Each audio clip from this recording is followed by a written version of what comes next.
কোচবিহারে এবার পঞ্চায়েতের বাড়িতে এবার বিক্ষোভ সাধারণ গ্রামবাসী এবং মহিলাদের। প্রধানের বাড়িতে মহিলাদের বিক্ষোভ, যেখানে ডিম ছোড়া থেকে শুরু করে একাধিক কড়া ভাষায় কটাক্ষ থেকে শুরু করে সেখানে বিক্ষোভে সামিল হয়েছেন গ্রামের মহিলারা। একাধিক অভিযোগ উঠে আসছে অফিসে সেখানে উপস্থিত না থাকা, পঞ্চায়েত অফিসে প্রধানের উপস্থিতি না থাকা, জব কার্ডের দুর্নীতি, একাধিক বিভিন্ন দুর্নীতির অভিযোগ ঘিরেই এই বিক্ষোভ। অফিসে না আসার অভিযোগকে কেন্দ্র করেই প্রধানের বিরুদ্ধে দ্বারস্থ হয় সেই বিক্ষোভকারী মহিলারা। প্রধানের বাড়িতে এবার বিক্ষোভে সামিল গ্রামবাসীদের একাংশ মহিলারা। যে খবরের দিকে আমরা নজর রাখছিলাম, পঞ্চায়েত প্রধানের বাড়িতে গিয়ে এবার বিক্ষোভ গ্রামবাসীর এবং মহিলারাও সেখানে কিন্তু যুক্ত রয়েছেন।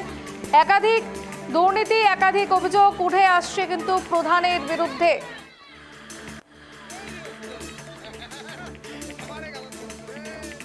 এ বিষয়ে বিস্তারিত জানবো এই মুহূর্তে আমাদের সঙ্গে টেলিফোন লাইনে রয়েছেন আমাদের প্রতিনিধি বিপুল। বিপুল, কোচবিহারে যেখানে পঞ্চায়েত প্রধানের বাড়িতে গ্রামবাসী মহিলাদের বিক্ষোভ, ঠিক কি দাবি জানাচ্ছে তারা এবং কি কি অভিযোগ উঠে আসছে? বিপুল। হ্যাঁ, একদমই। দেখো, সেই তোমাকে জানিয়ে রাখবো, গতকালই কোচবিহারের যে মেখলিগঞ্জের জামালদা গ্রাম পঞ্চায়েত রয়েছে, তার যে প্রধান রয়েছে গীতা বর্মন, তার বাড়িতে কিন্তু যে স্থানীয় মহিলারা তারা বিক্ষোভ প্রদর্শন করেন। রীতিমতো বাড়িতে ডিম ছুঁড়ে কিন্তু তারা এই বিক্ষোভ প্রদর্শন করেন। তাদের অভিযোগ যে এই যে গ্রাম পঞ্চায়েত প্রধান আছে, দীর্ঘদিন ধরেই কিন্তু তিনি পঞ্চায়েত অফিসে আসেন না, যার ফলে কিন্তু অনেক কাজের অসুবিধা হচ্ছে, সাধারণ জনগণ কিন্তু হয়রানির শিকার হচ্ছে। মূলত সেই অভিযোগের পাশাপাশি জব কার্ড, আবাস যোজনা, দুর্নীতি সহ একাধিক বিষয় নিয়ে কিন্তু গতকাল এই গ্রাম পঞ্চায়েত প্রধানের বাড়িতে চড়াও হয় মহিলা, যদিও পরবর্তীতে পুলিশ এসে পরিস্থিতি নিয়ন্ত্রণে আনে। এই যে গ্রামবাসীরা রয়েছেন তারা কিন্তু রীতিমতো ডিম ছুঁড়ে ওই গ্রাম পঞ্চায়েত প্রধানের বাড়িতে বিক্ষোভ প্রদর্শন করেন। আর এই ঘটনায় কিন্তু স্বাভাবিকভাবেই চাঞ্চল্য ছড়িয়ে পড়ে গোটা এলাকায়। যদিও ওই গ্রাম পঞ্চায়েত প্রধান গীতা বর্মন দাবি করেন তিনি অসুস্থ থাকার কারণে কিন্তু তিনি গ্রাম পঞ্চায়েত অফিসে যেতে পারছেন না। আর যারা বিক্ষোভ করছেন তারা কিন্তু উদ্দেশ্য প্রণোদিত ভাবেই এই বিক্ষোভ প্রদর্শন করছেন বলেই দাবি গ্রাম পঞ্চায়েত প্রধানের। আর এই ঘটনায় কিন্তু ওই এলাকা জুড়ে চাঞ্চল্যের একটা সৃষ্টি হয়। শ্রী বিপুল, গ্রামবাসীদের মধ্যে সেখানে মহিলারা উপস্থিতি লক্ষ্য করা গিয়েছে এবং সেখানে ডিম ছোড়া থেকে শুরু করে একাধিক বিভিন্ন কটাক্ষ এবং অভিযোগ তুলছেন তারা। সাধারণত এই অভিযোগগুলির পরবর্তীতে পঞ্চায়েতের তরফ থেকে কি প্রতিক্রিয়া উঠে আসছে?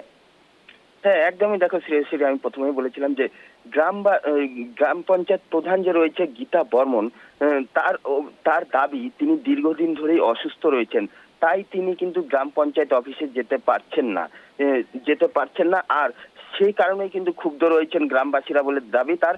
পাশাপাশি তিনি এটা দাবি করে উদ্দেশ্য প্রণোদিত ভাবে কিন্তু তার বাড়ির উপর চড়াও হচ্ছে জনগণ, এটাও কিন্তু তিনি দাবি করেন। পাশাপাশি তোমাকে জানিয়ে রাখবো, রাজ্যে পালা বদলের পর বিজেপি সরকার ক্ষমতায় এসেছে এবং এরপরে একের পর এক তৃণমূল নেতার বাড়িতে কিন্তু কাটমানি সহ একাধিক অভিযোগ তুলে তৃণমূল নেতাদের বাড়িতে কিন্তু বিক্ষোভ প্রদর্শন করছে মূলত স্থানীয় বাসিন্দারা।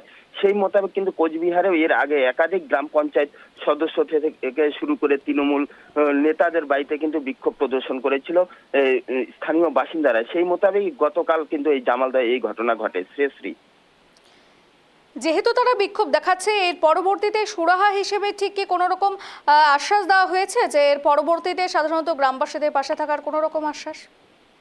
হ্যাঁ, একদমই। দেখো, তোমাকে জানিয়ে রাখবো, কালকে মূল যে দাবি ছিল গ্রামবাসীদের তা হলো দীর্ঘদিন ধরে এই যে তৃণমূলের প্রধান রয়েছেন তিনি কিন্তু গ্রাম পঞ্চায়েত অফিসে যাচ্ছেন না, যার ফলে কিন্তু একাধিকভাবে হয়রানির শিকার হচ্ছে যারা উপভোক্তারা আসছেন গ্রাম পঞ্চায়েত অফিসে। তাদের নিয়মিত অনেক দরকার থাকে। পাশাপাশি তোমাকে জানিয়ে রাখবো যে অন্নপূর্ণা ভান্ডার চালু হয়েছে ওই গ্রাম পঞ্চায়েত দপ্তর থেকে, কিন্তু তার যে ফর্ম আছে ফর্ম দেওয়া হচ্ছে। পাশাপাশি আরো বেশ কিছু কিন্তু তাদের অভিযোগ ছিল, যদিও গ্রাম পঞ্চায়েত প্রধানের দাবি তিনি একটু সুস্থ হলেই কিন্তু এই সাথে গ্রাম পঞ্চায়েত অফিসে যাবেন। পাশাপাশি প্রশাসনের পক্ষ থেকে কিন্তু তাদের আশ্বস্ত করা হয়েছে যাতে আগামী দিনে তারা আর হয়রানির শিকার না হন। শ্রী, ধন্যবাদ বিপুল। যে খবরের দিকে আমরা নজর রাখছি, কোচবিহারে এবার জব কার্ডের দুর্নীতি থেকে শুরু করে একাধিক দুর্নীতির অভিযোগকে কেন্দ্র করে গ্রামবাসী এবং মহিলাদের বিক্ষোভ গ্রাম পঞ্চায়েত প্রধানের বিরুদ্ধে। প্রধানের বাড়িতে মহিলাদের বিক্ষোভ, ডিম ছোড়া থেকে শুরু করে একাধিক বিভিন্ন কড়া ভাষায় অভিযোগ তুলে এবার সরব হয়েছেন গ্রামবাসীরা।